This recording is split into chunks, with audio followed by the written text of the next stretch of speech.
This is in favor of the federal constitution by James Madison. Part 1. James Madison was born in 1751. He died in 1836. He was a Virginian who was deeply involved in the early writing of the American government. He contributed to the Virginia Constitution and was an active participant of the Constitutional Convention. On June 6, 1788, Madison gave a speech refuting Patrick Henry's argument against giving additional powers to the federal government. Henry supported the revision of the Articles of Confederation. Madison supported a federal constitution.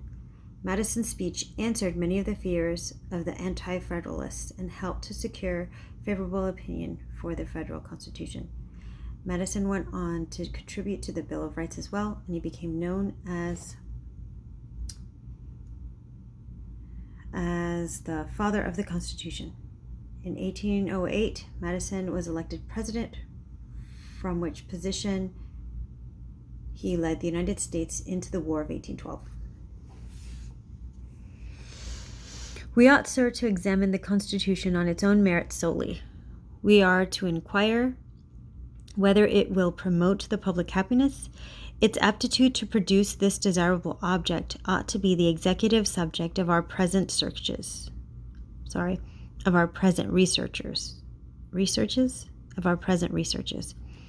In this pursuit, we ought not to address our arguments to the feelings and passions, but to those understandings and judgments which were selected by the people of this country to decide this great question by a common rational investigation. I hope that gentlemen, in displaying their abilities on this occasion, instead of giving opinions and making assertions, will condescend to prove and demonstrate by a fair and regular discussion. It gives me pain to hear gentlemen continually distorting the natural construction of language, for it is sufficient if any human production can stand a fair discussion. Before I proceed to make some additions to the reasons which have been adduced by my honorable friend over the way, I must take the liberty to make some observations on what was said by another gentleman. He told us that this Constitution ought to be rejected because it endangered the public liberty, in his opinion, in many instances. Give me leave to make answer to that observation. Let the dangers which the system is supposed to be replete with be clearly pointed out.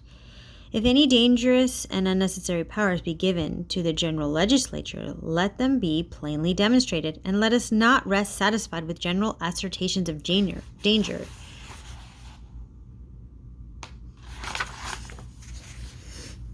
without examination. If powers be necessary, apparent danger is not a sufficient reason against conceding them. He has suggested that licentiousness has seldom produced the loss of liberty, but that the tyranny of rulers has almost always affected it.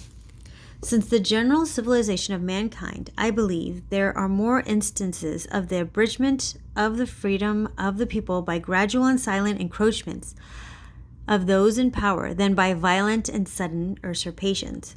But on a candid examination of history, we shall find that turbulence, violence, and abuse of power by the majority trampling on the rights of the minority have produced factions and commotions which, in republics, have more frequently than any other cause produced despotism.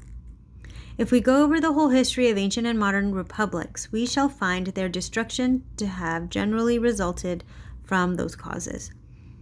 If we consider the peculiar situation of the United States, and what are the sources of that diversity of sentiment which pervades its inhabitants, we shall find great danger to fear that the same causes may terminate here in the same fatal effects which they produced in those republics.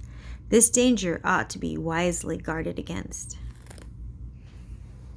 I must confess I have not been able to find his usual consistency in the gentleman's argument on this occasion. He informs us that the people of the country are at perfect repose.